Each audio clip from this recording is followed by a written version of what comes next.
Hi all welcome back to Yashu Adige Mane. ನಾನು ಬಂದಿರೋದು ಮತ್ತೊಂದು ಹೆಲ್ದಿ ಮತ್ತು ಟೇಸ್ಟಿ ಮತ್ತು ಈಸಿಯಾಗಿರುವಂತಹ ಬ್ರೇಕ್ಫಾಸ್ಟ್ ರೆಸಿಪಿಯೊಂದಿಗೆ. ಹೆಂಗೆ ಮಾಡೋದು ಅಂತ ನೋಡೋಣ ಬನ್ನಿ.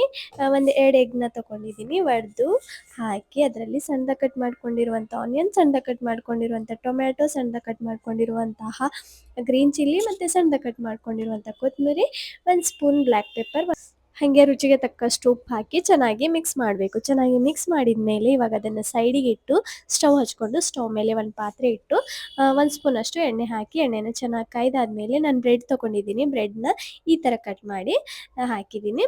ಬ್ರೆಡ್ನ ಈ ಥರ ರೌಂಡ್ ಶೇಪಲ್ಲಿ ಇಟ್ಟು ಅದ್ರ ಮಧ್ಯೆ ನಾವು ಇವಾಗ ಮಿಕ್ಸ್ ಮಾಡಿರುವಂಥ ಎಗ್ ಮಿಕ್ಸ್ಚರ್ನ ಹಾಕಿ ಚೆನ್ನಾಗಿ ಸ್ಪ್ರೆಡ್ ಮಾಡಬೇಕು. ಚೆನ್ನಾಗಿ ಸ್ಪ್ರೆಡ್ ಮಾಡಿದ ಮೇಲೆ ಒಂದು ಸೈಡ್ ಬೇಯೋಕೆ ಬಿಡಬೇಕು. ಚೆನ್ನಾಗಿ ಬೇಯಿಸಿದಾದ್ಮೇಲೆ ಮತ್ತೊಂದು ಸೈಡ್ ಅದನ್ನು ಟರ್ನ್ ಮಾಡಿ ಮತ್ತೊಂದು ಸೈಡ್ ಕೂಡ ಚೆನ್ನಾಗಿ ಬೇಯಿಸಿದ್ರೆ ರೆಡಿ ಆಯಿತು ನಮ್ಮ ಸೂಪರ್ ಟೇಸ್ಟಿ ಮತ್ತು ಈಸಿ ಹೆಲ್ದಿ ಆಗಿರುವಂತಹ ಎಗ್ ಮತ್ತು ಬ್ರೆಡ್ಡಿನಿಂದ ಮಾಡಿರುವಂತಹ ಹೆಲ್ದಿ ಆಗಿರುವಂತಹ ಬ್ರೇಕ್ಫಾಸ್ಟ್. ನಮಗೆ ಸ್ವಲ್ಪ ಖಾರ ಹೆಚ್ಚು ಬೇಕು ಅಂತ ಅಂದರೆ ಬ್ಲ್ಯಾಕ್ ಪೆಪ್ಪರ್ನ ಮೇಲೆ ಉದುರಿಸಿ ಮತ್ತೊಂದು ಸೈಡ್ ಚೆನ್ನಾಗಿ ಬೇಯಿಸಿದಾದ್ಮೇಲೆ ಸರ್ವ್ ಮಾಡೋದಷ್ಟೇ.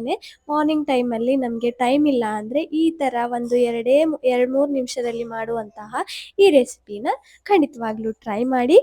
ಈ ವಿಡಿಯೋ ನಿಮಗೆ ಯೂಸ್ಫುಲ್ ಅಂತ ಅನಿಸಿದರೆ ಒಂದು ಲೈಕ್ ಮಾಡೋದನ್ನು ಮರಿಬೇಡಿ. ಹಾಗೆ ಇಂಥ ಹೊಸ ರೆಸಿಪಿಗಳಿಗೋಸ್ಕರ ನಮ್ಮ ಚಾನಲ್ನ ಸಬ್ಸ್ಕ್ರೈಬ್ ಮಾಡೋದನ್ನು ಮರಿಬೇಡಿ.